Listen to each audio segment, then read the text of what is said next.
Hello YouTube, ZiggyNo back with Sports Cards Daily. Today is October 21st, and on this day in 1964, the Braves asked the National League to allow them to leave Milwaukee for Atlanta.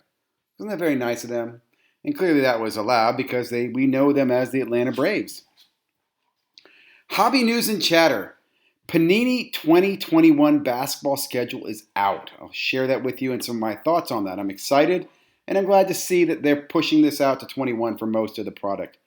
Hobby injury report, Dak Prescott, article from Sports Card Investor I'll share with you.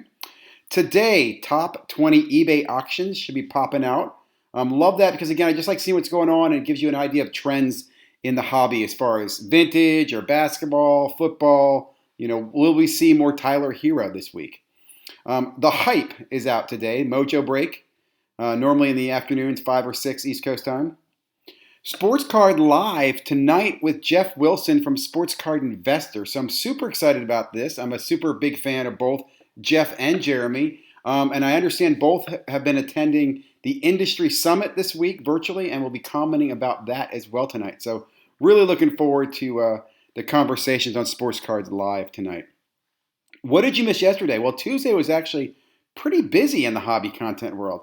I'll hit all these in a moment. 5 NBA offseason cards, slam dunks with the NBA Finals output, surging sports card markets with the Industry Summit comments, opening Topps Messi set, PSA update from Sports Card Investigator, sports card show tips, which I thought were pretty interesting, day in the life of a card shop, and random thoughts on sports card investing. So let's go ahead and dive into the content. First of all, I'll leave this up here for a moment. This is the NBA Panini release calendar. So a few things. First of all, the first NBA product, which is typically Hoops, is going to be a January 13th release, which I'm excited about. Now, it'll be interesting to see how big this will be. Hoops is normally, the bellwether, and I'll put it this way: in Luka's year, this stuff sold for like $50 to $70 a box.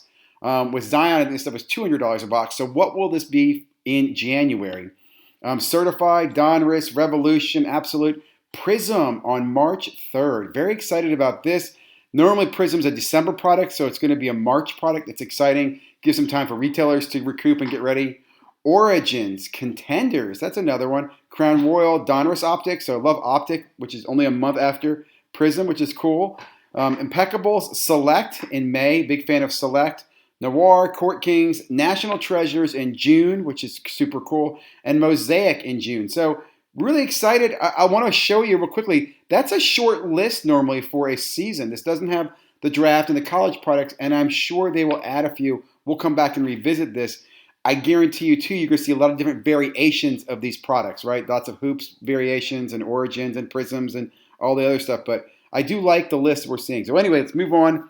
Next up, quick article, injury report, Dak Prescott. Great article here in Sports Card Investor. I just think it does a great job kind of breaking down, the injury report. This is from a guy I also follow on YouTube, Sports Card PT, which always gives his professional opinion from a physical therapist on what the injury means, the recovery times, and so forth. So really cool article. Do recommend checking that out. In the content world, Brennan Ruby, some great insight on 5 NBA cards that people aren't talking about. I did like this video. Take a listen. He's obviously recommending them. You can, make your own decision if you like them or not. But I did like his insight and the way he was researching.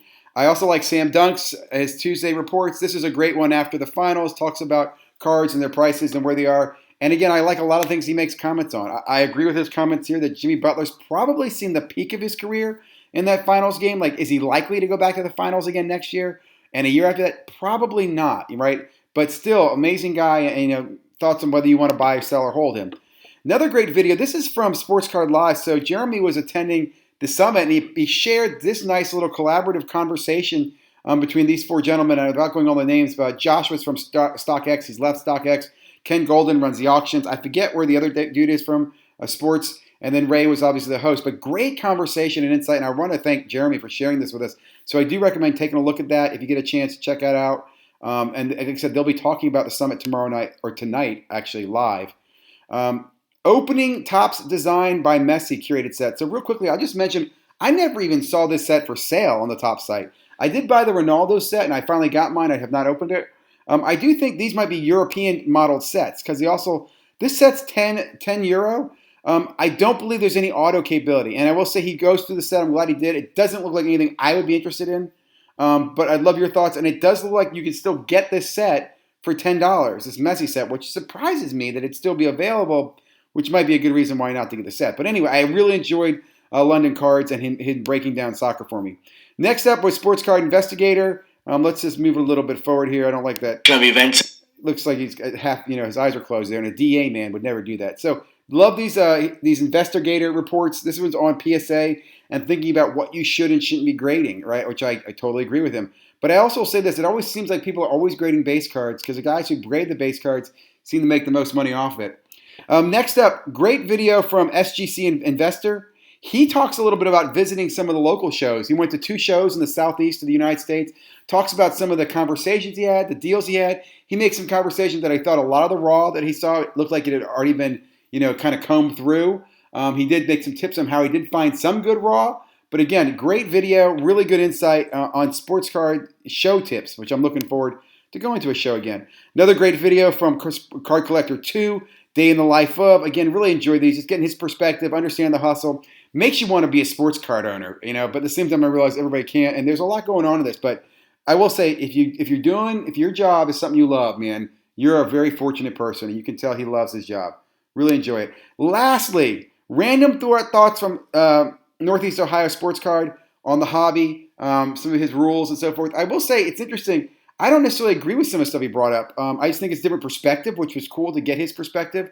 I have a different perspective on certain things. Like, for example, breaking. I love breaking, and I actually do breaking a lot, and it's how I get a lot of the inventory of cards I sell. I don't buy a lot of singles, interestingly enough. And if I do, I buy most of them raw through people I know or through trusted platforms. So anyway, really good content today. I hope you guys enjoyed it. A lot going on in the hobby.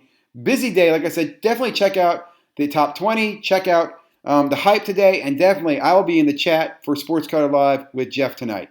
Have a great day. Stay safe. Stay healthy, everybody.